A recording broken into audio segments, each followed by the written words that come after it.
Good morning everyone, आप सभी लोगों का स्वागत है। आज 30 अगस्त है तो डेली न्यूज़पेपर एनालिसिस हम लोग देखेंगे। दैनिक जागरण राष्ट्रीय संस्करण और जनसत्ता में प्रीलिम्स मेंस इंटरव्यू ओरिएंट के न्यूज़ के साथ साथ निम्न के कौन कौन से टॉपिक को शामिल किया है, जो यूपीएससी के साथ साथ BPSC, UP PCS, MP PCS, JPSC, RAS, Rajasthan PCS, Chhattisgarh PCS जैसे आप एग्ज़ाम दे रहे हैं, उसमें करेंट अफेयर्स के टॉपिक को पीटी और मेंस के एस्पेक्ट से हम कवर कर सके। तो चलिए आगे बढ़ते हैं, देखते हैं आज का डिस्कशन टॉपिक कौन कौन सा है जिस पर हम परिचर्चा करेंगे। तो सबसे पहले याद रखिएगा, सीमा विवाद सुलझाने के लिए बीजिंग में हुई भारत चीन वार्ता की WMCC की 31वीं बैठक। तो ये क्या है बैठक, इस पर हम चर्चा करेंगे। भारत चीन संबंध क्या है उस पर एक नज़र डालेंगे। सीमा विवाद समाधान तंत्र क्या है भारत और चीन के बीच, इस पर एक संक्षिप्त नोट देखेंगे। भारत चीन विवाद के क्षेत्र कौन कौन से हैं उस पर एक चर्चा कर लेंगे।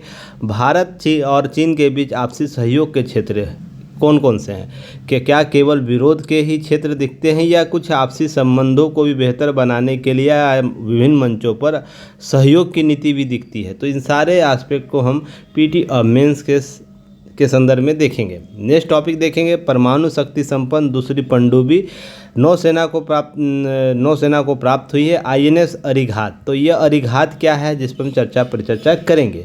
भारत का न्यूक्लियर ट्राइड क्या है, हम इसे भी देखते चलेंगे।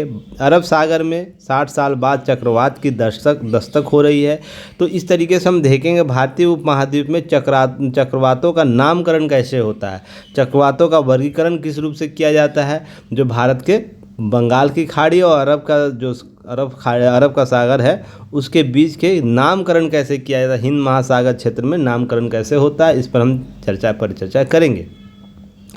हरून इंडिया रिच लिस्ट जारी किया गया है, तो इसमें कौन कौन व्यक्ति सबसे अमीर है उस पर एक नज़र डालेंगे पीटी के नज़र से। नेक्स्ट टॉपिक देखेंगे, 14 सूत्रीय विंटर एक्शन प्लान नई दिल्ली सरकार ला रही है। तो हम वायु प्रदूषण हो रहा है तो उसको हम कैसे रोक सकते हैं वायु प्रदूषण को, उसके लिए 14 सूत्री कार्यक्रम को हम एक नज़र देखेंगे। हर ब्लॉक में बनाया जाएगा एक ऑयल सीड गांव। तो यह ऑयल सीड गांव क्या है, नीति आयोग ने अपनी अनुशंसा में ये बात कही है, तो हम इसे पीटी और मेंस के एस्पेक्ट से समझने का प्रयास करेंगे। साउथहैम्पटन भारत के परिसर में स्थापित करने वाला पहला विदेशी विश्वविद्यालय बना है, तो इसके नज़र से हम पीटी फैक्ट देखेंगे। न्यू एजुकेशन पॉलिसी के तहत क्या नीतियां थी उस पर हम चर्चा करेंगे। चांदीपुरा विषाणु है, वायरस है का प्रकोप 20 वर्षों में सबसे ज़्यादा है। तो क्या है चांदीपुरा विषाणु, जिस पर हम पहले भी चर्चा कर रखे हैं, कुछ पॉइंट आज भी देख लेंगे चांदीपुरा वायरस के बारे में, उसके उपचार के संदर्भ में। नेक्स्ट टॉपिक के तौर पर देखेंगे, बिहार के राजगीर में होगा महिला एशियाई चैंपियंस ट्रॉफी का आयोजन होगा। तो बड़ी उपलब्धि बिहार को प्राप्त हुई है, तो इसके पीटी नज़र को देखेंगे। फिर आज के संपादकीय में देखेंगे, भारत में सिर उठाता जिहादी आतंकवाद। तो इसके क्या कारण हैं जिसके कारण ये सब कॉन्सेप्ट डेवलप हो रहे हैं, और इतने इंफ्रास्ट्रक्चर डेवलप होने के बाद, इतना सरकार के द्वारा प्रयासों के बावजूद भी इस प्रकार की नीतियाँ कैसे कार्य करती हैं, तो इसको एक नज़र से देखते हुए आगे बढ़ेंगे। तो चलिए देखते हैं और कवर करते हैं। देखिए, लाइक से सब्सक्राइब युक्ति आयुष को ज़रूर कीजिएगा। अब नए वेरिएंट में युक्ति आयुष आप लोग के सामने उपलब्ध है, और हम नए बदलाव के दौर से गुजर रहे हैं, जो आपको 1 वीक के तहत सभी चीज़ें रेगुलर हो जाएंगी। तो आप हमारा ऐप डाउनलोड कर सकते हैं इस बार कोड को स्कैन कर या आपको description box, comment section box में आपको एक लिंक उपलब्ध कराया जाता है, जिसके माध्यम से आप ऐप हमारा डाउनलोड कर सकते हैं। हमारे टेलीग्राम चैनल पर ज्वाइन कर सकते हैं, जहां डेली कम से कम 50 क्वेश्चन MCQ कराए जाते हैं 2 शिफ्ट में। एक आपको 10 AM के कराया जाता है और एक 8 PM में कराया जाता है, जिसके लिए सब्जेक्ट पहले से निर्धारित किए गए हैं। तो आप टाइम शेड्यूल के साथ रेगुलर टेस्ट देने के लिए इच्छुक हैं तो आप ज़रूर टेलीग्राम चैनल से ज्वाइन कीजिएगा। बार कोड को भी स्कैन करके टेलीग्राम चैनल ज्वाइन कर सकते हैं। हमारे वेबसाइट पर विजिट कर सकते हैं www.yuktiais.in पर। अगर सब्सक्राइब कर दे रहे हैं तो बेल आइकन को भी ज़रूर दबाइए, ताकि सभी नोटिफिकेशन आप तक जल्द से जल्द पहुँचे। चलिए आगे बढ़ते हैं। तो देखिए, PDF जब प्राप्त होता है तो आपको इस आइकॉन पर दबाकर हमारे विभिन्न सोशल मीडिया प्लेटफॉर्म पर जुड़ सकते हैं। साथ ही साथ लाइक से सब्सक्राइब को ज़रूर दबाइएगा, करिएगा, लोगों तक पहुंचाइएगा। देखिए युक्ति है इसकी, एक सबसे बड़ी उपलब्धि यह है कि आप लोगों को हमारा टीम संतुष्ट कर पाया है। हालांकि हम अपने तरफ से ये सोचते हैं हम लोग रेगुलर जब हो जाएंगे तो और भी बेहतर चीज़ें उपलब्ध करा पाएंगे। तो जल्दी हम लोग और भी लोगों को जोड़े हैं जिसके माध्यम से हम और भी ग्रांटेड आप लोगों को यह सर्टिफिकेशन दे पाएंगे कि हम आपको संतुष्ट कर पाएंगे आपके अध्ययन अध्यापन से, अपने सामग्रियों से, अपने चीज़ों के अपग्रेड से। तो आप लगातार चीज़ों को अपडेट करते चलिए, लाइक से सब्सक्राइब करते चलिए। चलिए आगे बढ़ते हैं बिना समय गंवाए हुए। देखिए डेली आप लोग डू यू नो दिया जाता है। तो जैसे हम लोग 12 इंडस्ट्रियल स्मार्ट सिटी के बारे में पढ़े थे, तो ये बहुत ही महत्वपूर्ण कॉन्सेप्ट है। तो आप लोग इसे ज़रूर फॉलो करते रहिएगा हमारे सभी सोशल मीडिया प्लेटफॉर्म पर, टेलीग्राम से लेकर आपको YouTube, Instagram, Facebook, WhatsApp channel सभी जगह उपलब्ध कराए जाते हैं। व्हाट्सएप चैनल में सबसे पहले उपलब्ध होता है, आपको उपलब्ध कराया जाता है यह, उसके बाद अन्य प्लेटफॉर्म। तो आप व्हाट्सएप चैनल से भी जुड़ जाइए क्योंकि टेलीग्राम चैनल का इशू चल रहा है। तो जो भी बच्चे अभी तक हमारे व्हाट्सएप चैनल से नहीं जुड़े हैं, लिंक आपको उपलब्ध करा दिए जाएंगे आपको विभिन्न जगह, तो आप उससे जुड़ जाइएगा। चलिए तो आगे हम बात करते हैं इसी में। देखिए न्यूज़ है कि सीमा विवाद सुलझाने के लिए बीजिंग में हुई भारत चीन वार्ता। तो देखिए क्या है कि भारत चीन संबंध अप्रैल और मई 2020 में जारी सीमा विवाद को लेकर सुलझाने की और वार्ताएं दौर गुरुवार को कहाँ हुई? राजधानी बीजिंग में हुई। चीन की राजधानी जो बीजिंग है वहाँ हुई। अब है कि यह इसको वास्तविक नियंत्रण रेखा जो LAC है कि हालात पर बेकाबू से बाकी से विचार रखने के लिए दोनों के बातें हो रही हैं, चर्चाएं हो रही हैं। हम न्यूनतम साझा कार्यक्रम स्थापित कर सकते हैं। इसके लिए देखिए WMCC की 31वीं बैठक जो हुई उसका अगुवाई भारतीय विदेश मंत्रालय के संयुक्त सचिव जो गौरंग लाल दास है उनके द्वारा किया गया। तो इनका नाम ज़रूर याद रखिएगा, महत्वपूर्ण है भारत और चीन, तो इसके लिए इनसे प्रश्न पूछा जा सकता है। अब वार्ताएं चल रही हैं, हम कहां तक पहुंचेंगे वो अंतिम दौर की वार्ता होगी, उस समय तय होगा। अभी चर्चाएं परिचर्चाएं चल रही है, कूटनीतिक चालें चली जा रही हैं, हम आपसी तालमेल को स्थापित कर रहे हैं, ये सब चर्चा हो रही है। पर इसके बैकग्राउंड में आपको क्या चीज़ें जाननी है, आपको यहाँ से PT में 2-3 चीज़ें जाननी है। पहले की कौन सी बैठक हुई है, इसमें कौन भारतीय प्रतिमंडल का अगुवाई किया, उनके बारे में जानना है। और जो कोर पॉइंट के तौर पर क्या जानना है कि भारत और जो चीन है, भारत और चीन के आपसी संबंध कैसे हैं, किसके संदर्भ में काम करेगा, कैसे यह चीज़ों को बदलते परिवेश में तो भारत चीन संबंध को हम देखेंगे। संघर्ष सबसे पहले ध्यान रखिएगा, गंभीर घटनाएं 2020 में लद्दाख के गलवान घाटी और वर्ष 2022 में अरुणाचल प्रदेश के तवांग में देखने को मिला। आपको देखिए लद्दाख क्षेत्र जो है, नई टेरिटरी जो बनी है UT, उसमें लद्दाख का क्षेत्र और आपको अरुणाचल प्रदेश का जो तवांग क्षेत्र वहाँ पर। अभी हालिया घटनाक्रम की हम बात कर रहे हैं, हम 62 के युद्ध की बात नहीं कर रहे, पुरानी चीज़ों को याद नहीं कर रहे। ये हालिया 2-4 सालों में जो चीज़ें हुई हैं उसके बाद उपजे स्थिति की बात हम कर रहे हैं। तो यहाँ पर ध्यान रखिए 2 महत्वपूर्ण घटना हुई थी। उसके बाद सीमा का जो वास्तविक नियंत्रण रेखा, जो लाइन ऑफ एक्चुअल कंट्रोल है जिसे LAC बोला जाता है, तो ध्यान रखिए दोनों देश के पर्यवेक्षक इस बात से सहमत है कि वर्ष 2013 के बाद गंभीर सैन्य टकराव की संख्या वृद्धि हुई है, भारत की तरफ से भी और चाइना की तरफ से। कुछ वीडियो रिलीज हुआ कि भारत के कुछ सैनिक चाइना के कुछ सैनिकों को इतना पीटे हैं कि वो घायल हो गया है। हालांकि ध्यान रखिए LAC पर, जो LAC है वहाँ पर बंदूकों का प्रयोग, गोलियों का प्रयोग वर्जित है संधि के तहत, है ना। तो इस चीज़ को याद रखिएगा आप लोग। ऐसा नहीं कि पाकिस्तान का बॉर्डर की तरह सोच लीजिएगा कि हाँ गोला बारूद चलेगा, ऐसा बिल्कुल नहीं। LAC के समझौते के तहत हम बड़े हथियारों का प्रयोग नहीं कर सकते हैं, गोली बारूदों का प्रयोग नहीं कर सकते। इसलिए हमेशा देखते होंगे भारत चीन के जब आपसी झड़प होती है दोनों सेनाओं के बीच, तो हाथ पैर डंडा और लाठी से होती है। तो इसमें एक नए तरीके का कॉन्सेप्ट भारत और चीन के बीच सीमा में देखने को मिलता है, बहुत ही सहज रूप से। तो चलिए आगे बढ़ते हैं। स्पष्ट स्पष्ट सीमांकन का अभाव है हमारे दोनों देशों के बीच। तो ध्यान रखिएगा, सीमा अपने पूरे भाग को स्पष्ट रूप से सीमांकित नहीं करता। कुछ हिस्सों में वास्तविक नियंत्रण रेखा कोई पारस्परिक सहमति भी नहीं है। दो तीन चीज़ें ध्यान रखिएगा, जब तिब्बत का अधिग्रहण इसने किया था तो उससे पहले भारत की सीमा तिब्बत से मिला करती थी, पर तिब्बत पर दावे के साथ इसने क्या हुआ कि आपको भारत के सीमा के साथ साझा होने लगा। तो सीमा का जो सीमांकन है वो कहीं ना कहीं क्या होता है कि आपको ये समझने की आवश्यकता होगी, जब तक हम बेहतर सीमांकन नहीं करेंगे, स्पष्ट सीमांकन नहीं करेंगे और एक बॉन्डेड हम सीमांकन नहीं करेंगे, तब तक ये झड़पें होते रहती है। तो इन सब चीज़ों को समझने का प्रयास कीजिए। नेक्स्ट है कि भारत तो चीन बॉर्डर है, तीन मुख्य क्षेत्र याद रखिएगा। एक लद्दाख के क्षेत्र पर याद रखना है, एक आपको सिक्किम के क्षेत्र पर याद रखना है, एक अरुणाचल प्रदेश के क्षेत्र पर याद रखना है, जो हमेशा विवाद के कारण बने रहते हैं।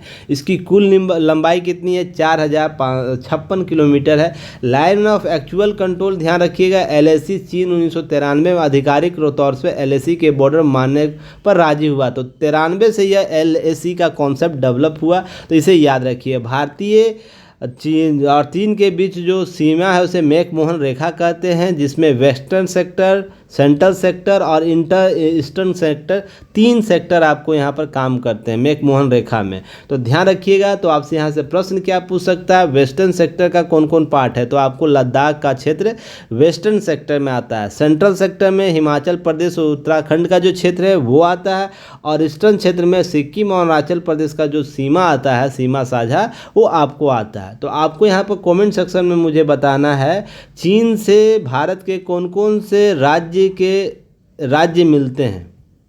आपको यहाँ से प्रश्न बताना है। अगर और विस्तृत हो तो कम से कम इस बार याद रखिएगा, BPSC ने एक प्रश्न पूछा था जिला का, अर्थात जिला भी याद रखना। लद्दाख के कौन कौन से ज़िले हैं, हिमाचल प्रदेश के कौन कौन ज़िले, उत्तराखंड के कौन कौन ज़िले, सिक्किम के कौन कौन ज़िले, अरुणाचल प्रदेश के कौन कौन से ज़िले हैं। अगर स्ट्रीम लेवल पर BPSC जाती है तो आपको गूगल सर्च एक बार करके ये चीज़ें कंप्लीट कर लीजिएगा, नहीं तो क्या होगा, समस्या का समाधान होगा, वहाँ पर क्वेश्चन गलत हो जाएगा। जो चीज़ें थोड़ा सा एक्सप्लोर कर लेने के बाद आप एक्चुअल तरीके से कवर कर सकते थे। इसी तरह पाकिस्तान का भी एक याद कर लीजिएगा। पाकिस्तान से तो पहले राज्य कौन कौन से मिलते हैं ये याद रखना, उसके कौन कौन से ज़िले मिलते हैं। इसी तरह बांग्लादेश से याद करना, तीन ही तो याद करना है महत्वपूर्ण रूप से, एक नेपाल का याद करना है। तो आपको ध्यान रखना है, ये सब चीज़ें महत्वपूर्ण रूप से प्रश्न पूछ सकता है।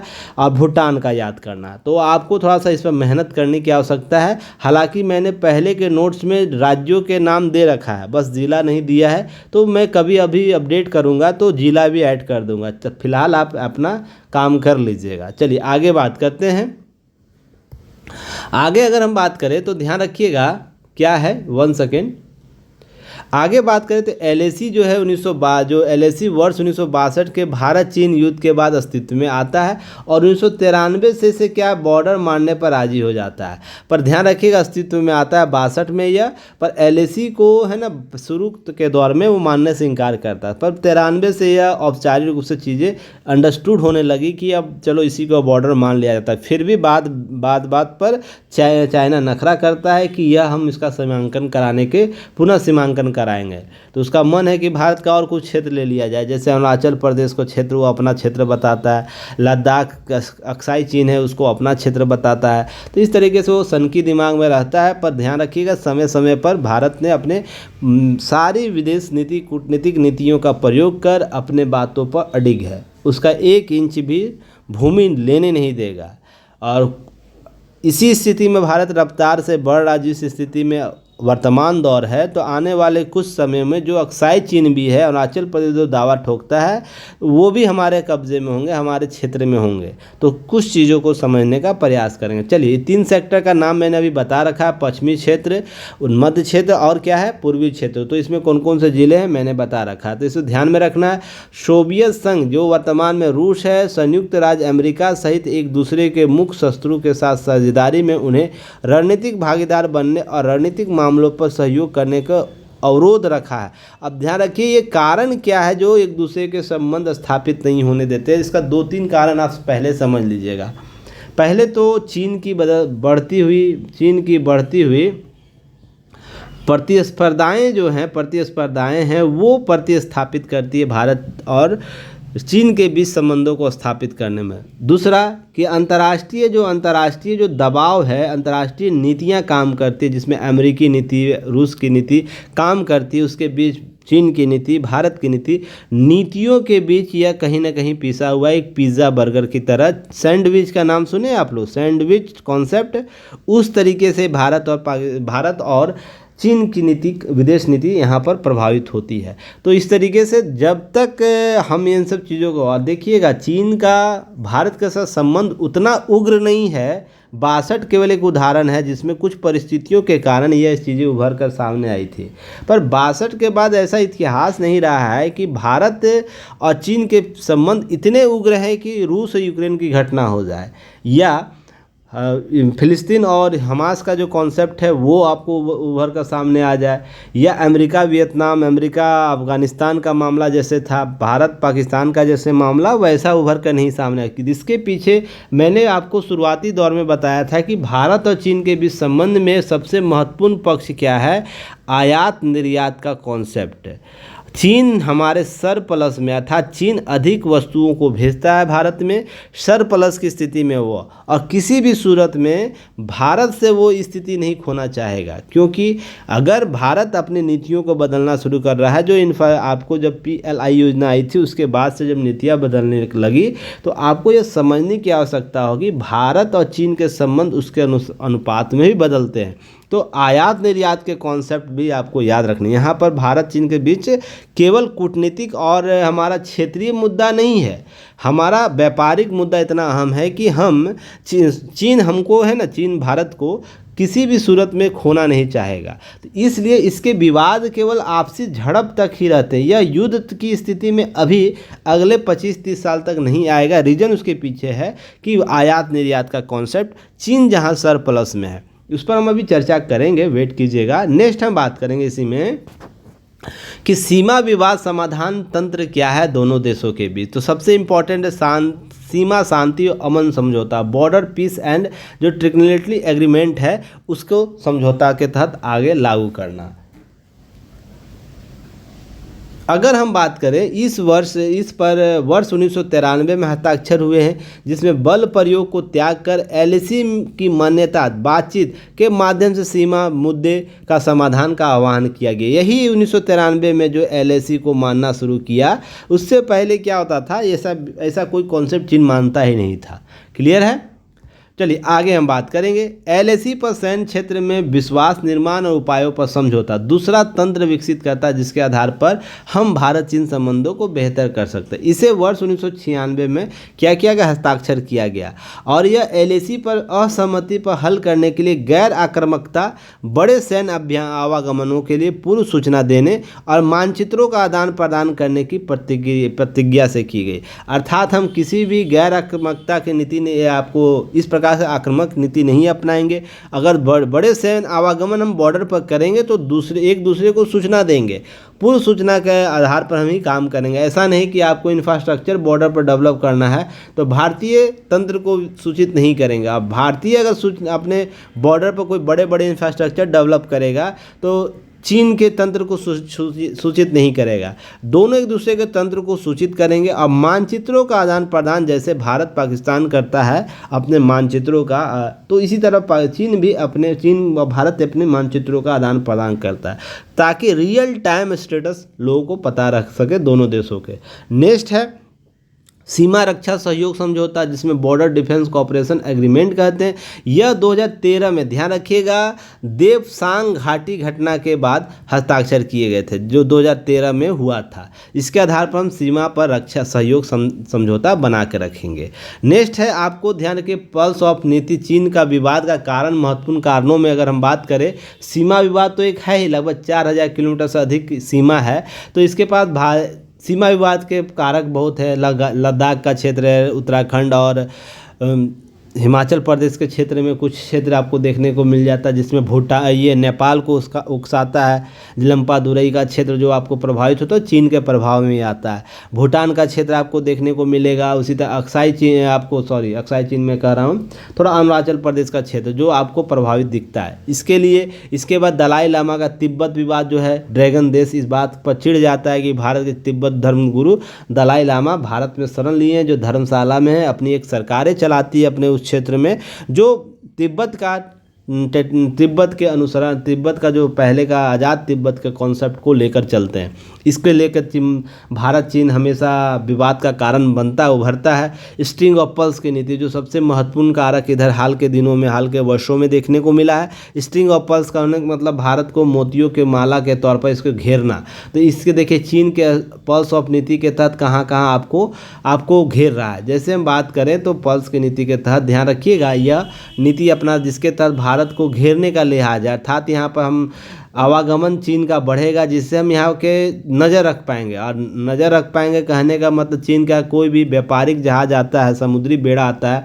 वो जासूसी भी करके जाता है। तो इस तरीके से भारत को घेरने की नीति है, जिसमें हम ध्यान रखिएगा पाकिस्तान का ग्वादर पोर्ट है, बांग्लादेश का आपको चिलगांग पोर्ट है, म्यांमार का पोर्ट है, मालदीव पोर्ट, श्रीलंका पोर्ट, आपको इस तरह के बहुत से पोर्ट जिस पर चीन डेवलपमेंट के कार्य कर रहा है, बंदरगाह, नौसेना का बड़ा ठिकाना लगाने का निर्माण कर रहा है।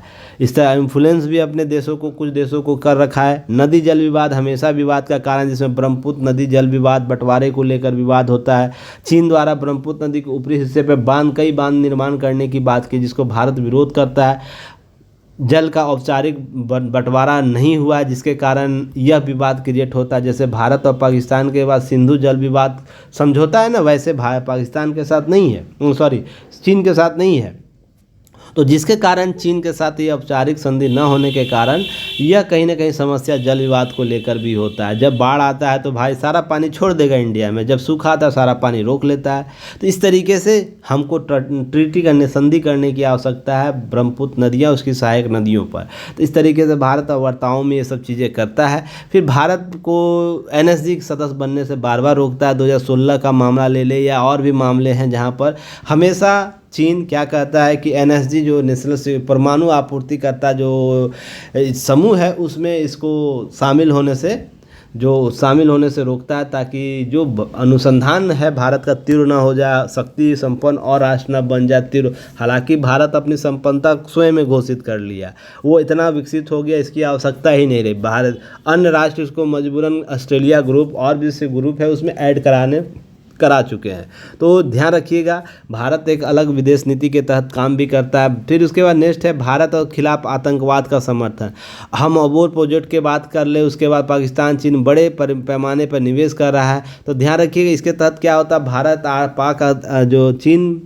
पाक आर्थिक गलियारा है, जो वन बेल्ट वन रोड के एक मेगा प्रोजेक्ट के तौर पर माना जाता है, वो भारत के सीमा से होकर जाता है। तो यह भी कहीं ना कहीं स्थिति होता है। दूसरा स्थिति कि आतंकवाद के मुद्दे पर भारत का हमेशा जब भारत ने पाकिस्तान के आतंकवादियों की सूची UN में देता है तो क्या करता है, चीन उसका विरोध कर देता है। जैसे मसूद अजहर के मामले में हम देखते हैं, और भी जो आतंकवादी समूह है उसके मामले में। तो इस तरह के विवाद, समर्थन की स्थिति, असमर्थन की स्थिति देखने को मिलती है। नेक्स्ट में बात करेंगे, भारत के उत्तर पूर्व में चीन पहले कई आतंकवादी संगठनों को मदद करता है। जैसे BBC पिक्चर की खबर के मुताबिक विद्रोही गुट, नागा विद्रोही गुट जो थे उसको समर्थन करता है। यूनाइटेड लिबरेशन फ्रंट और असम यानी उल्फा को यह समर्थन कर चुका है। ट्रेनिंग मुहैया, चीनी हथियार दे रखा है, कई चीनी हथियार प्राप्त हुए हैं। तो इस तरीके से आपको देखते हैं भारत के भारत का जो संबंध है चीन के बीच, यह राजनीतिक रूप से कहीं ना कहीं प्रभावित होती है। अगर व्यापार असंतुलन की बात करें तो वैसे तो चीन भारत का सबसे बड़ा व्यापारिक भागीदार है। अब लेकिन दोनों देशों के बीच एक बड़ा व्यापारिक असंतुलन भी इसके साथ है। भारत इस व्यापारिक घाटे बुरी तरह शिकार बना हुआ है। जैसे पिछले साल, अर्थात हम गत साल की बात करें और उससे पहले के सालों की बात करें, भारत का व्यापार घाटा लगभग 57.86 है। अर्थात चीन हमको इससे अधिक रुपया कमा रहा है, हमसे ज़्यादा कमा रहा है, हम उसे कम कमा पा रहे हैं। तो इस तरीके से ध्यान रखिए, जबकि साल 2017 में यह घाटा 61.72 61 $0.72 अरब डॉलर का था। तो इस तरीके से व्यापार घाटा कहीं ना कहीं क्या हो रहा है, उच्च स्तर पर बने हुए। अगर हम वर्तमान डाटा की बात करें, वर्ष 2024 की पहली तिमाही की बात हम करें तो व्यापारिक निर्यात 5.41% बढ़कर 230.51 अरब डॉलर का हो गया दोनों देशों के बीच। ध्यान रखिएगा निर्यात। इस दौरान भारत ने चीन के साथ 41.6 अरब डॉलर का अपना उच्चतम व्यापार घाटा किया। तो ध्यान रखिएगा यह व्यापार घाटा अभी भी अधिक है। अभी हम हालांकि देखिए 57.86 से 61.72 से 57.86 पर आए, उसके 41.6 पर आए हुए हैं। तो लगातार फिर भी हमसे वो 40 अरब लगभग 41 अरब अधिक व्यापार कर रहा है। तो अर्थात चीन सरप्लस में है। तो मुझे बताइए सरप्लस की स्थिति कब होती है, कमेंट सेक्शन में मुझे बताइएगा। चलिए आगे बढ़ते हैं, जिसके कारण यह कहीं ना कहीं असंतुलन बना हुआ है। फिर अगर भारत ने जनवरी से जून 2024 के दरमियान चीन से महज 8.5 अरब का निर्यात किया। तो ध्यान रखिए वहाँ से आयात लगभग कितना हुआ, 46.2 अरब डॉलर का। तो बढ़कर कितना हो गया है, यह 50.1 अरब डॉलर का हो गया। तो इस तरीके से वो क्या है कि हम वस्तु का क्या कर पा रहे, चीन नहीं भेज पा रहे, जिसके कारण ये सब चीज़ें उभर कर हो रही है। BRI जो परियोजना है वो भी एक कॉन्सेप्ट है जिसके आधार पर क्या करता है, भारत और चीन के संबंधों को प्रतिस्थापित करता है, कहीं ना कहीं चिंता के विषय में लाता है। अगर हम बेल्ट एंड रोड इनिशिएटिव परियोजना की बात करें तो चीन सालों से पुराने सिल्क रोड से जुड़ा हुआ है। इसे न्यू सिल्क रोड अर्थात वन बेल्ट वन रोड ओबोर के नाम से भी जाना जाता है। इस परियोजना के तहत चीन ने साल 2013 में परियोजना को लागू किया, इंट्रोड्यूस किया और इस परियोजना में एशिया, अफ्रीका, यूरोप के कई बड़े बड़े देश शामिल हैं। इसके उद्देश्यों के दक्षिण पूर्व एशिया, मध्य एशिया, गल्फ कंट्रीज, अफ्रीका और यूरोपीय देशों के सड़कें और समुद्री रास्ते को जोड़ने का प्रयास किया। जैसे कि मैप में आप देख रहे होंगे सिल्क रोड जो हमारा पुराना था, जो सिल्क रोड देखिए, सिल्क रोड कैसे कैसे जर्मनी तक पहुँचता था, इस्तांबुल तुर्की तक पहुँचता था।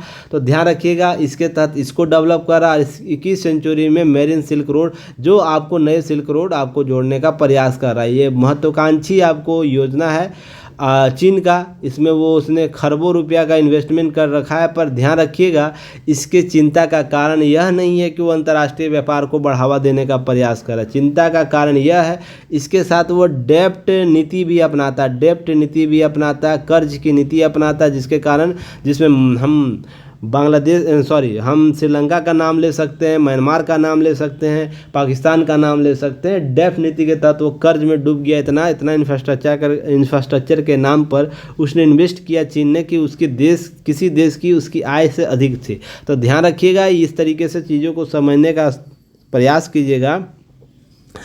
यह कहीं आर्थिक असंतुलन को जन्म देगा, क्षेत्रीय अखंडता को समस्या क्रिएट करेगा। उसके साथ साथ जो आपसी संबंध भारत के दूसरे देशों के साथ है वो भी प्रभावित होता है। जैसे कि मालदीव के संदर्भ हम देख सकते हैं, श्रीलंका के संदर्भ, हालांकि श्रीलंका अब भारत के फेवर में आ रहा है धीरे धीरे। हम बांग्लादेश को देख सकते हैं, बांग्लादेश भी कहीं ना कहीं प्रभावित होता रहता है। तो ये सब चीज़ समझने की आवश्यकता है। भारत चीन इस परियोजना में शुरू से ही विरोध करता रहा। साल 2017 हुए पहले BRI सम्मेलन में भारत ने भाग नहीं लिया। भारत BRI परियोजना के विरोध के चलते चीन 2019 में BRI सम्मेलन जो BCIM यानी बांग्लादेश, चीन, भारत, म्यांमार गलियारे को अपनी अहम परियोजना से हटा दिया। तो इस तरीके से अब चीन अब दक्षिण एशिया में CMEC चीन म्यांमार आर्थिक गलियारे, नेपाल चीन गलियारे और पाकिस्तान इकोनॉमिक कॉरिडोर के नाम से काम कर रहा था। तो वो चीन में भी, पाकिस्तान में भी काम कर रहा है, नेपाल में भी काम कर रहा है, यहाँ पाकिस्तान नहीं, यहाँ पाकिस्तान है। फिर उसके बाद वो क्या कर रहा है, आपको म्यांमार के साथ काम कर रहा था। अर्थात भारत को मोतियों के माला के जोड़ने के साथ साथ ये BRI परियोजना के साथ भी जोड़ना चाह रहा है, घेर रहा है। तो इस तरीके से भारत का क्षेत्रीय अखंडता बहुत ही इम्पॉर्टेंट हो जाता है। इसलिए आपको समझना, चाइना जो बेल्ट रोड इनिशिएटिव है ये कितना खतरनाक है कि भारत की संप्रभुता को प्रश्न चिन्ह कर देता है। तो यह कहीं ना कहीं दोनों देशों के बीच विवाद का कारण माना जाता है। नेक्स्ट के तौर पर हम भारत क्या केवल विवाद के कारण भी है या कुछ सहयोग के क्षेत्र भी है? तो अगर हम उसमें बात करें तो ध्यान रखिएगा, भारत चीन दोनों देशों को उभरती अर्थव्यवस्था ब्रिक्स सम्मेलन न्यू डेवलपमेंट बैंक की स्थापना करता है, तो वहाँ पर सहयोग की नीति अपनाता है। उसी तरीके से Bharat Asia infrastructure investment bank जिसे AIIB एक संस्थापक सदस्य के तौर पर चीन भी इस बैंक का एक समर्थक देश है। तो एशिया में वो बड़ा इंफ्रास्ट्रक्चर को डेवलप करने के लिए सहयोग की नीति इस तरीके से लगा रहा है, बना रहा है। नेक्स्ट हम बात करें, भारत चीन दोनों ही देश संघाई सहयोग संगठन है 2017 जब भारत उसमें शामिल होता है, तो दोनों देश एक दूसरे के साथ संबंध स्थापित करके बेहतर संबंधों को सुदृढ़ करना चाहते हैं, जिसके आधार पर आपसी संतुलन बनाया जा सके, क्षेत्रीय संतुलन बनाया जा सके। अर्थात दोनों इस सारे मंचों पर क्षेत्रीय जो मंच है उस पर सहयोग की नीति लगभग रहता है। हालांकि विवाद के कारण वहाँ भी हैं, पर मंच पर सहयोग की नीति अपनाने का प्रयास दोनों देश कर रहे हैं। अगर हम बात करें विश्व बैंक की नीतियां, संयुक्त राष्ट्र और IMF जैसी संस्थाओं में सुधार की बात करें, उनमें लोकतांत्रिक प्रणाली का समर्थक है, संयुक्त राष्ट्र का मामला हो या प्रशासनिक ढांचे। अब ध्यान रखें, विकासशील देशों में भागीदारी की बढ़ोतरी बहुत जरूरी। इस मामले में दोनों देशों का ऐसा मानना है कि इससे संयुक्त राष्ट्र की कार्य प्रणाली में बेहतरी होगी। पर भारत के इसमें एंट्री को लेकर चीन क्या है, अस्पष्ट है या उसको मौन रहता, असमर्थन नहीं करता है। पर वो इस प्रणाली को लेकर वो पॉजिटिव माइंडसेट से रहता है। अगर चीन भारत को के अलावा किसी और को शामिल करना चाहता है, इसलिए भारत के विरोध में वो अफ्रीकी कंट्री कुछ देशों को खड़ा किया। तो इस तरीके से समझने का प्रयास कीजिए, वो विरोध नहीं कर रहा, बस भारत का विरोध कर रहा है।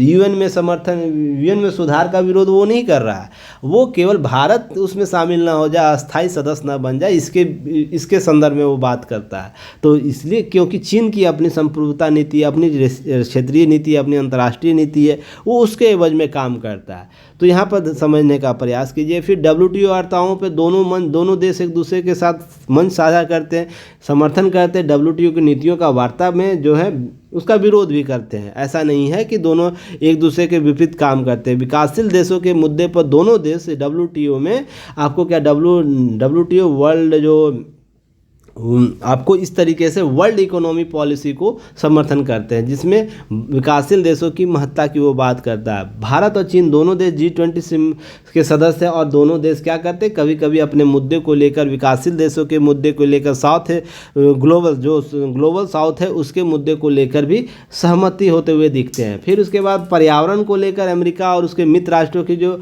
भारत और चीन आलोचना दोनों करते हैं। जो आपको अमेरिकी और उसके मित्र राष्ट्र, जो यूरोपियन कंट्री के जो मित्र राष्ट्र है, जो इनकी नीतियां हैं, अभी खाओ और छोड़ दो, है ना, बाद वाला समझेगा। पर भारत और चीन ऐसा नहीं करता। भारत जैसे वसुधैव कुटुंबकम की बात करता है, भविष्य की बात करता है, तो वहीं चीन क्या करता है, हमें सहअस्तित्व की बात करता है। इस मामले में सतत विकास के मामले में वो कार्य करने का प्रयास करता है। तो इस तरीके से इस मुद्दे पर भी दोनों देश क्या है, आपको समन्वय स्थापित, कोऑर्डिनेशन स्थापित बनाए हुए हैं। आपको इस तरीके से आपको अनेक चीज़ें मिलेंगी। तो चलिए, आज का प्रश्न आपका है जिसको आपको अभ्यास करना है। कल की कॉपियाँ भेज दी गई हैं, आज की कॉपियाँ आज भेज दी जाएगी। भारत चीन संबंध न केवल रणनीतिक स्तर पर ही बल्कि व्यापारिक स्तर पर भी है जो संबंध, इस कारण भारत की क्षेत्रीय और वैश्विक असंतुलन की स्थिति प्रभावित होता है। टिप्पणी करें। अगर हम विवाद के कारणों की बात कर रहे हैं, यहाँ पर ध्यान रखें, क्वेश्चन के हिडन पार्ट को समझने का प्रयास कीजिएगा। यहाँ पर विवाद व्यापारिक स्तर पर है, तो क्या स्तर है, यहाँ पर है सरप्लस, अर्थात चिंता का विषय बता रहा है, चिंता का विषय बता रहा है भारत के संदर्भ में। तो विवाद के कारणों को स्पष्ट करते हुए संक्षिप्त देखिए, प्रश्न होते हैं सीधे, आपको लगे कि केवल संबंध के स्थापित को यहाँ पर बता देना है, पर ऐसा बिल्कुल नहीं। हिडन पार्ट को समझना है, प्रश्न में हिडन क्या है, छुपा हुआ क्या है। तो जब सरप्लस है, व्यापारिक सरप्लस है, क्या तो चीन सरप्लस है, तो चिंता का विषय किसके लिए, भारत के लिए। तो चिंता का विषय है भारत के लिए, तो मैंने अभी सारी चीज़ें बता रखा है, तो उसी के संदर्भ में आपको उत्तर देना है। शब्द सीमा बिल्कुल ध्यान रखिएगा, 250 शब्दों के आसपास ही रहने का प्रयास कीजिएगा, ठीक है। चलिए, और इसका आंसर राइटिंग कहाँ करके भेजना है, इसकी PDF बना के कहाँ भेजना है, जो लोग युक्ति या इसका ऐप डाउनलोड कर रखे हैं उनको पता है, जिन लोगों ने नहीं डाउनलोड किया है तो आप description box comment section box से आपको क्या करना है, लिंक डाउनलोड कर लेना, उस लिंक से आपको ऐप डाउनलोड कर लेना है, या इस नंबर पर व्हाट्सएप कीजिएगा, आपको लिंक भेज दिया जाएगा, आप वहां से लिंक से ऐप डाउनलोड कर लीजिएगा। वहां पर एक पैकेज आएगा आपको हिंदी न्यूज़पेपर एनालिसिस का, उसको ज्वाइन कर लेना है, उसी पीडीएफ में भेजना है। तो आपको ज़रूर इससे जुड़िए, सभी लोग आंसर राइटिंग कीजिए। चलिए, हिंदी न्यूज़पेपर एनालिसिस का जो वीडियो है बिल्कुल फ्री होता है, आप इसको यूट्यूब पर बिल्कुल फ्री दे सकते हैं, लेकिन प्रीलिम्स मेंस इंटरव्यू और की नोट्स प्राप्त करने के लिए और डेली और वीकली टेस्ट में शामिल होने के लिए 599 रुपया 1 ईयर वैलिडिटी के साथ आप इसे उपलब्ध कर सकते हैं अपने लिए। अब इससे क्या होगा लाभ, इससे आपको करेंट अफेयर्स का जो भूत है, डर है, वो भाग जाएगा। गारंटी के साथ मैं बोलता हूँ, जो लगातार 365 दिन लगे रहेंगे, जो पुराने स्टूडेंट हैं कमेंट करके नए स्टूडेंट को बता सकते हैं। मैं किसी को प्रेशर नहीं करता, आप स्वयं बताइए कि आपको क्या लाभ हुआ, क्या सुधार हुआ। मैंने एक सर्वे कराया था जिसमें 1.2K तक अभी लोग क्या कर चुके हैं, यह बता चुके मुझे 78 से लेकर 95% तक लाभ हुआ है। और समझ सकते हैं, तो इसका मतलब इतने लोग हैं इसमें जिनको लाभ हो रहा है, तो आप भी उसका लाभ ले सकते हैं और अपने समस्याओं का समाधान ढूंढ सकते हैं। इसी तरह 70 बीपीएससी 71 बीपीएससी के टारगेट और फाउंडेशन बैच चल रहे, आप इसे भी ज्वाइन कर सकते हैं। डेली एमसीक्यू कराया जाता है टेलीग्राम चैनल पर, आप जुड़िए टेलीग्राम चैनल से और टेलीग्राम चैनल से आप लाभ लीजिए। फिर आपको जब टेस्ट स्टार्ट होते हैं इसके गूगल फॉर्म में भी टेस्ट आपको 30 क्वेश्चन के आपको कराए जाते हैं, तो आप उसका भी लाभ ले सकते हैं। चलिए आगे बढ़ते हैं। देखिए, नौसेना को मिली परमाणु शक्ति संपन्न दूसरी पनडुब्बी, क्या नाम इसका है, INS अरिघात। तो नाम रखिएगा, विशाखापट्टनम में नौसेना में शामिल कर लिया। तो कहाँ से शामिल किया गया इसे भी याद रखिएगा। अब है कि इसमें भारत की नौसेना शक्ति और परमाणु प्रतिरोध क्षमता को बढ़ाने में महत्वपूर्ण कदम उठाएगा। अब यह है कि परमाणु शक्ति संपन्न पनडुब्बी जिसे शिप सबमरीन बैलिस्टिक न्यूक्लियर कार्यक्रम भारत के एक अत्यंत गोपनीय परियोजना है, जिसमें राजनीति की मौजूदगी में क्या हुआ, इसे शामिल किया गया। अब ध्यान रखिएगा, इसकी लंबाई कितनी है, 112 मीटर, और यह K-15 मिसाइलों से लैस है, जिसकी मारक क्षमता 750 किलोमीटर है।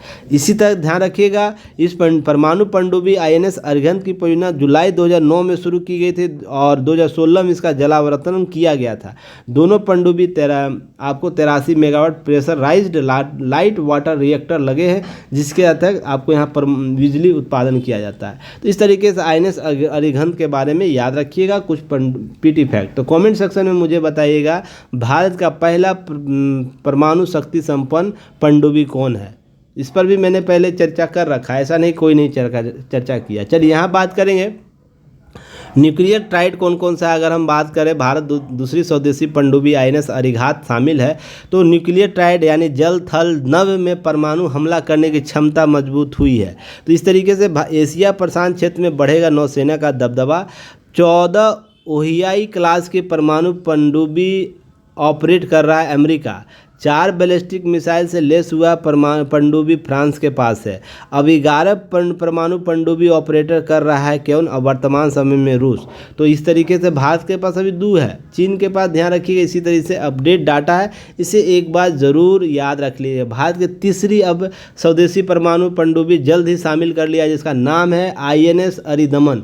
तो सभी का नाम याद रखना, INS अरिदमन, INS अरिघात, और पहले पनडुब्बी का नाम आप लोग कमेंट सेक्शन में बताइएगा। चलिए आगे मैं बात करूं इसके अतिरिक्त, तो अरब सागर में 60 सालों बाद चक्रवातों की दस्तक होगी। तो आज आने वाला है तूफान गुजरात तट से दूर जाएगा, इस तरीके से ध्यान रखिए। 1964 में अगस्त के बाद पहली बार चक्रवात आएगा अरब सागर में, ध्यान रखिए अरब सागर में।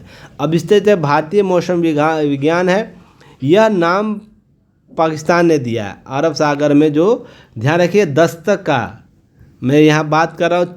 अरब सागर में 60 साल बाद चक्रवात की दस्तक, जिसमें ध्यान रखिएगा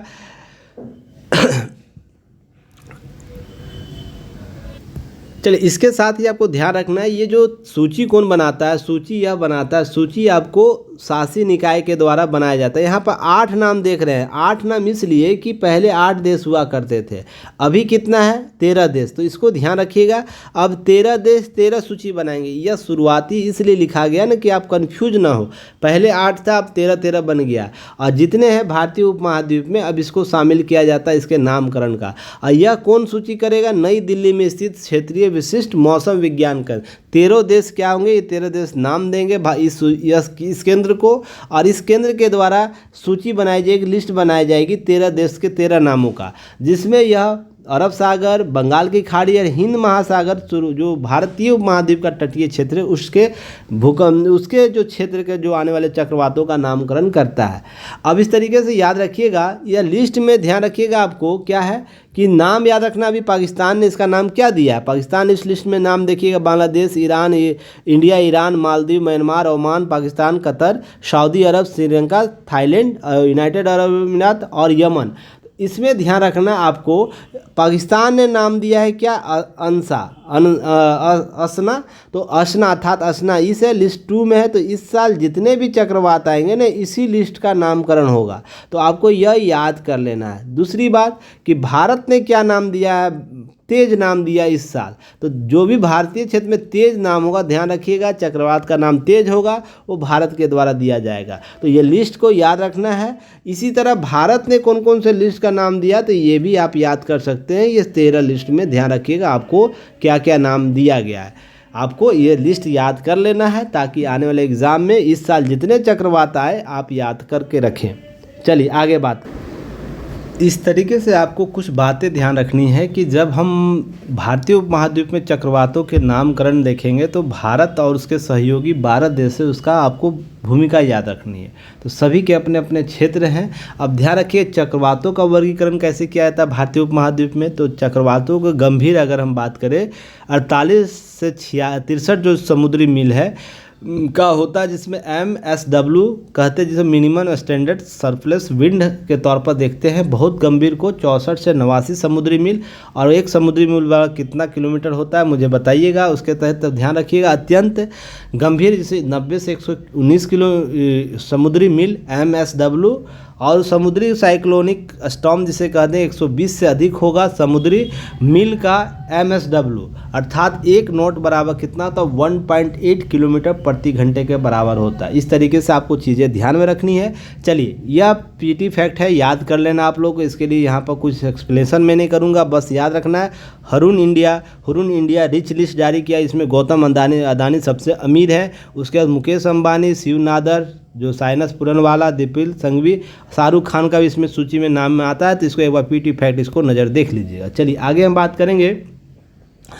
देखिए इस पैनल का नाम याद रखना, हालांकि दिल्ली सरकार ने अपने विंटर एक्शन प्लान के तौर पर लाई है, पर अन्य राज्य भी इसको फॉलो कर सकते हैं। अगर आपको प्रश्न पूछ दे वायु प्रदूषण कम करने के लिए क्या उपाय हो सकते हैं, इस 14 सूत्री का भी नाम आप दे सकते हैं। तो ध्यान रखिएगा इसमें क्या हो सकता है, धूल प्रदूषण को कम करने का प्रयास किया, वाहनों में होने वाले प्रदूषण को प्रयास किया जाएगा कम, पराली जलाने का जो चैलेंज है वो भी कम किया है, ओपन कूड़ा बर्निंग उसको कम किया जा सकता है, औद्योगिक प्रदूषण, ग्रीन वार रूम और ग्रीन ऐप डेवलप किया जाएगा, हॉट स्पॉट जो है क्षेत्र है जहां अधिक प्रदूषण होता है उसको चिन्हित किया जाएगा, रियल टाइम सोर्स ऑपरेशनमेंट स्टडी किया जा सकता है, हरित क्षेत्रों को बढ़ाना, वृक्षारोपण बढ़ाया जा सकता है, ई वेस्टो इको पार्क को डेवलप कर सकते हैं, जिससे हम ई वेस्ट को तकनीकी तौर पर क्या कर सकते हैं, रोक सकते हैं, कम कर सकते हैं। उसके बाद आपको जन भागीदारी को बढ़ावा दिया जा सकता है, जो पटाखा जलाया जाता है खास दिनों में, तो खास जब ठंड अपने चरम पर होता है उसी वक्त आपको यह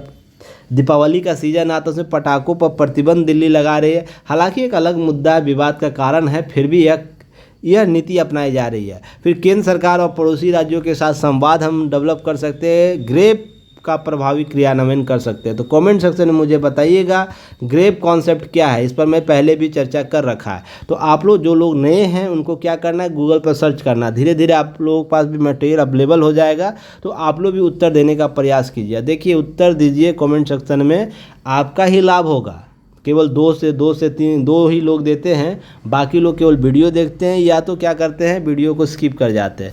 उससे समाधान नहीं होगा। अगर सफलता प्राप्त करनी है ना तो मेहनत भी उतनी रम के करनी होगी, उतनी ही बेहतर करनी होगी। आपसे बेहतर कैंडिडेट बैठे हैं सिलेक्शन लेने के लिए, जो पहले से यूपीएससी में इंटरव्यू तक जा चुके होंगे, उनका सिलेक्शन किसी कारण नहीं हुआ होगा, मेंस लिख सके होंगे उसका कारण नहीं होगा, अदर पीसीएस में वो लोग इंटरव्यू तक पहुँचे उनका सिलेक्शन नहीं हुआ होगा, या फिर आपको ये भी होगा जो बीपीएससी में जो पहले से आपको पोस्टेड है, जो लोअर पोस्ट उनको प्राप्त हुआ है, या अन्य विभागों में जिनको आपको ग्रेडीय पोस्ट पर हैं, वो लोग अपग्रेड करेंगे अपने आप को तो इसमें बैठेंगे। फिर उसके बाद जो लोग इंटरव्यू में पहले से पास कर जो इंटरव्यू तक पहुँचे हैं पर उनका सिलेक्शन नहीं हुआ, वो लोग भी शामिल है। तो लड़ाई उन लोगों के साथ है, लड़ाई आपके आस पड़ोस वाले जो शुरुआत करे उसके साथ है ही नहीं। आपकी लड़ाई उस टॉपर्स के है जो पहले से ही अपने स्थान स्थापित कर रखे हैं।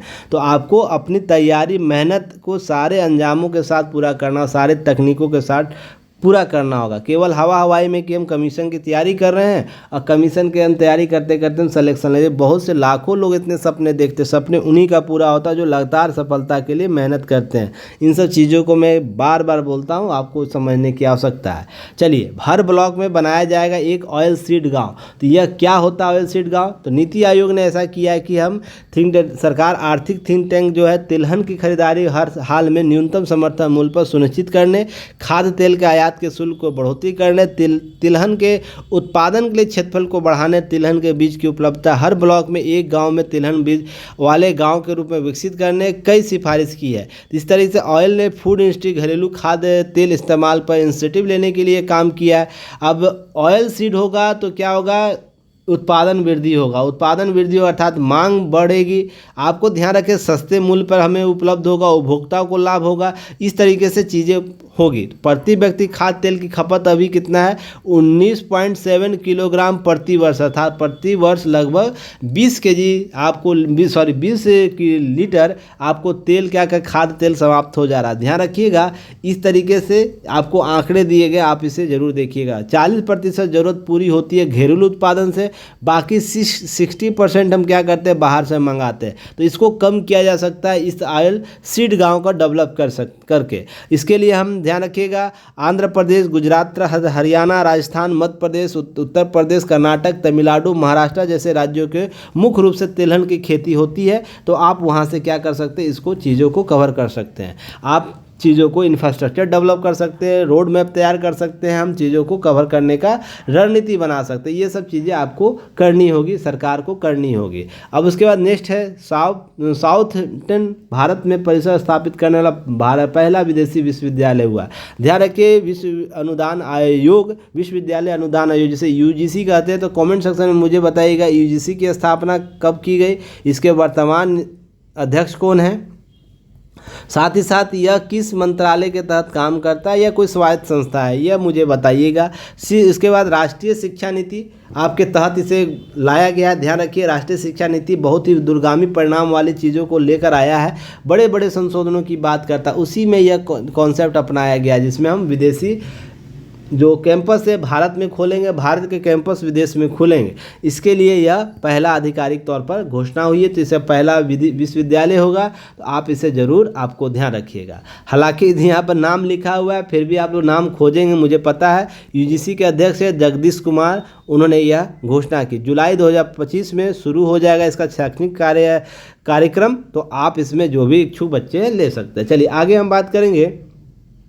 चांदीपुरा विषाणु का प्रकोप 20 वर्षों में सबसे ज़्यादा। चांदीपुरा पर विश्व स्वास्थ्य संगठन ने पीड़ितों को जल्द से जल्द उपचार मुहैया कराकर जीवित रहने की संभावनाओं को बढ़ाया है। जिन क्षेत्रों में संक्रमण ज़्यादा मामले आ रहे हैं उनके निगरानी प्रयासों को बढ़ावा दिया जा रहा है। चांदीपुरा विषाणु CHP भी आपको रेबडोविरिडे परिवार का एक सदस्य है। यह पश्चिमी, मध्य और दक्षिणी भागों में खासकर मानसून के क्षेत्रों में यह पाया जाता है। इस तरीके से पहले जब आया था सिंड्रोम इसका ऐसा आया था, मैंने उससे में भी चर्चा किया तो कुछ बातें बताई थी।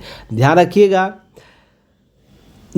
आंध्र प्रदेश में साल 2003 में AES से बड़ा प्रकोप देखा गया था, जिसमें 329 मामले सामने आए थे। इस तरीके से प्रभाव लगातार देखने को मिल रहा है। तो आपको इससे कुछ पीटी फैक्ट ध्यान रखना है, जिसमें हम किस वर्ग का चांदीपुरा वायरस क्या है, यह रेबिडोविरिडे फैमिली का सदस्य, जो यह क्षेत्र कहाँ कहाँ पाया जाता है, मक्खियों और टिक्स के नामों से यह संक्रमित होता है। नियंत्रण, स्वच्छता, हम जागरूकता बनाकर इस विरुद्ध लड़ाई लड़ सकते हैं। एकमात्र उपाय है, केंद्रीय तंत्रिका तंत्र को यह प्रभावित करता है, जिससे इन्फ्लेलाइटिस हो सकता है, मस्तिष्कों में उत्पन्न होने वाली सूजन की बीमारी हो सकती है। इस तरह का प्रभाव देखने को मिलता है।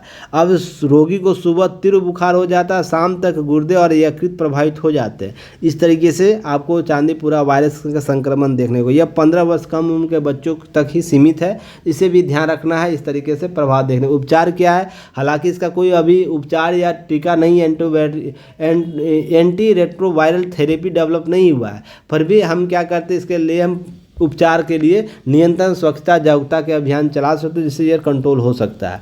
अब है कि बिहार में हो गए महिला एशियाई चैंपियंस ट्रॉफी, तो इसके लिए आपको पीटी फैक्ट है, याद कर लेना है। आपको राजगीर में होगा, तो इस तरीके से आपको चीज़ों को 11 से 20 नवंबर के बीच होगा, तो इस तरीके से आपको चीज़ें पीटी फैक्ट याद कर लेना है। भारत में सिर उठाता जिहादी आतंकवाद, तो जिहादी आतंकवाद क्या है? जिहादी आतंकवाद की जब भारत में बात की जाए, तो यह पेट कहाँ तक बना चुका। ISI का जो गुर्गे लोग हैं वो क्या करते हैं, झारखंड, उत्तर प्रदेश, राजस्थान में सक्रिय हैं। अलकायदा आतंकवादी मॉड्यूल शिकंजा में है। इस तरीके से आप देखते हैं 14 लोगों को हिरासत में हाल ही में लिया गया है। तो इस तरीके से देश में क्या हो रहा है कि आपको हिमाचल प्रदेश, उत्तर प्रदेश, राजस्थान, गुजरात, केरल, महाराष्ट्र समेत कई राज्यों में इस्लामिक स्टेट के संबंध आतंकवादियों को पिछले कुछ वर्षों में आपको सजा सुनाया गया है, कुछ लोगों को पकड़ा गया है। तो इस तरीके देखिए आतंकी संगठन जो है आपको IFPAK यानी इस्लामिक स्टेट खुरासान की धमकी भी मिल चुकी है। सब चीज़ें आपको देखने को मिलता है। यह कैसे काम करता है जिहादी कॉन्सेप्ट, यहाँ पर ध्यान रखिएगा। पाकिस्तानी सेना जो ISI जो है, ध्यान रखिएगा, इसके तहत ट्रेनिंग कैंप संचालित किए जा रहे हैं। आपको लश्कर तौबा के जो कैंप चलाए जा रहे हैं। हम बात करते हैं इस तरीके भारत के 20 से अधिक राज्य, 120 ज़्यादा शहरों में यह प्रभावित हो चुका है। तो कई देखते तमाम चीज़ें देखते हैं जो वैश्विक जिहादी चीज़ें आपको देखने को मिल रही है। अब है कि आतंकी संगठन के अलावा छिपे तौर पर क्या होते हैं, इस्लामिक आतंकी चरमपंथी संगठन देश में काम करते हैं, डायरेक्ट या इनडायरेक्ट रूप से लोगों को मदद करते हैं, जिनके उनसे भारत विरोधी चीज़ें करवाई जा सके। वैश्विक इस्लामिक स्टेट जो है उभार कर लगता है कि अलकायदा डूब गया और IS जो है प्रति भारतीय मुसलमान उदासीन है, पर पुलिस के लगातार छापे और राज्यवार इकाई खुफिया तंत्र क्या होता है, अलकायदा यहाँ आने के मजबूर बनाने लगा। इस तरीके से लगातार 2047 से जब 100 वर्ष मना रहेगा, भारत को इस्लामिक देश घोषित करवा सकता है। ऐसे बातें उभर कर सामने आई है। अब आतंक के प्रहार हम क्या करते हैं, इसमें देखिए कोई अनपढ़ लोग नहीं शामिल हो रहे। इसमें कौन शामिल हो रहे हैं, पकड़े गए लोगों में आरोपियों में ग्रेजुएट है, पोस्ट ग्रेजुएट है, इंजीनियर है, गोल्ड मेडलिस्ट है, डॉक्टर आदि शामिल है। 70% मध्यम या उच्च वर्ग के लोग से संबंध है, गरीब लोग नहीं है। ध्यान रखिएगा, यह ऐसा एकदम पैसे का मामला मत समझिएगा आप लोग कि पैसे दे दिया जाता है तो वो क्या होते हैं इसमें जुड़ जाते हैं। अब देखिए दो तीन चीज़ें ध्यान रखिएगा। जब अधिक लोग मुसलमान इसमें प्रकट होते हैं, अब सारे लोगों को चिन्हित कर लिया जाएगा कि सारे मुसलमान ऐसे नहीं है, पर सारे मुसलमान इसके लिए जवाबदेह है। मैं ये बात बोलता कैसे कि जब ये पकड़े जाते हैं तो अच्छे जो मुस्लिम हैं, अच्छे जो प्रवृत्ति वाले लोग हैं, जो देश की एकता अखंडता सुनिश्चित करना चाहते हैं, वो इन लोगों का खुलकर विरोध कर ही नहीं पाते, खुलकर विरोध नहीं कर पाते, उनको सामाजिक बहिष्कार नहीं कर पाते हैं, जिसके कारण ये कमोवेश गौण सहमति इनके द्वारा दे दी जाती है। गौण सहमति इसलिए देखने को मिलता है कि आपके मोहल्ले में जब ये लोग आते हैं तो आप इसका खुलकर विरोध नहीं कर पाते हैं। अन्य लोग जो विकृत प्रकृति के लोग हैं, जो विकृत सोच के लोग हैं, वो इनका समर्थन करते हैं। जब आप अच्छे प्रवृत्ति के लोग इसका विरोध नहीं करते तो उनका मन और बढ़ जाता, और भी चरम पर चीज़ें बढ़ जाती। इसलिए मैं ये बातें बोला, सारे मुसलमान इसके लिए जवाबदेह हैं, पर आपको आतंकी घटना के लिए वो मानसिक विकृत के लोग जिम्मेदार हैं, जो इस प्रकार की डिग्री लेने पर, शिक्षा प्राप्त करने के बावजूद भी वो काम करते हैं। दूसरी बात, हमारे पास इको सिस्टम डेवलप नहीं है कि हम जो निस्तारण करें विवादों का, तो उसके लिए जो सोशल मीडिया ट्रायल कराया जाता है उसके लिए रोका जा सके। अब क्या होता है, इसके लिए बहुत से ऐसे कारक है, जैसे अस्पा का कानून लागू होता, तो वो अस्पा कानून क्या था, सभी के लिए ऐसे नहीं था कि पूरे देश के जनता को जहाँ लागू था राज्यों में वहाँ शोषण करता। कुछ से भारतीय सेनाओं के कुछ विकृत लोगों के द्वारा ऐसी घटनाएं कर दी जिसके आधार पर अस्पा कानून को पूरा तरह क्या क्या गलत नज़रिए से देखा जाना। वैसे ही यहाँ पर भी समझने की आवश्यकता है, आतंकवादी प्रवृत्ति का सहज देना, सहयोग देना, समर्थन देना एक अलग बात है और उसका विरोध करना एक अलग बात है। पर यहाँ ध्यान रखिएगा, जब तक आपका विरोध नहीं कीजिए, जब जैसे कसाब के मामले में हम देख सकते हैं देश जैसे एकजुट हुआ था, सभी लोग एकजुट हुए थे, ऐसे अन्य मामलों में क्या एकजुट होते हैं। अभी हाल ही में पटना में छापा पड़े, बिहार के कुछ क्षेत्रों में फुलवारी शरीफ में छापा पड़ा, तो क्या आप ऐसा वहाँ के फुलवारी शरीफ के लोग क्या ऐसा सामाजिक बहिष्कार कर पाए? यही जिहादी कॉन्सेप्ट आपको समझने की आवश्यकता है। देखिए, इस्लाम का उद्भव इसलिए नहीं हुआ था कि आपको इस्लामिक जिहाद को जन्म देना। जिहाद का कॉन्सेप्ट अपने अंदर के कुरीतियों को दूर करने का कॉन्सेप्ट लाया गया था। पर यहाँ पर क्या होता है, जिहाद जैसे आपको बाबर ने जैसे लड़ाई के लिए जिहाद कॉन्सेप्ट डेवलप कर दिया, वैसे ही आने वाले कालांतर समय में जब अरब कंट्री में जब विरोध होता है, जब अरब क्रांति आती, जहाँ पर आपको मैंने कभी कॉन्सेप्ट बताया था, उग्र विरोध प्रदर्शन किए जाने लगे जिसमें धार्मिक कट्टरता का विश्वास किया गया, जिसके आधार पर लोग एकजुट अधिक हुए, एक तरफा जुट हुआ। आप इस कॉन्सेप्ट के आधार पर ये चीज़ें और भी सरल होने लगी, ये आपको एक दूसरे के साथ। इसका एग्जांपल आप ऐसे भी समझ सकते हैं, जब जम्मू कश्मीर में जब 19 से पहले कोई आतंकवादी मरता था तो उसके जनाजे में लोग 1 से 2 लाख लोग इकट्ठा हो जाते थे। लोग इसको क्या बोलते थे कि हम इस्लामिक प्रवृत्ति अपना रहे हैं, जो सहज मामला है, जैसे हिंदू और अन्य पंथ भी अपनाते हैं, किसी के मरने के बाद उनके पीछे आपको कारवां में चलते हैं। यह बिल्कुल सही बात है, पर क्या प्रत्येक कश्मीरी के मरने के बाद ऐसा आचरण किया जा रहा था? बिल्कुल नहीं, केवल आतंकी मरते थे और उसके जनाजे के पीछे इतने लोग चलते थे। इसका मतलब जो लोग थे कहीं ना कहीं इससे प्रभावित हुआ करते थे, इनके आइडियोलॉजी से प्रभावित हुआ करते थे। तो क्या समस्या का समाधान यहाँ से निकाला जा सकता है? बिल्कुल नहीं।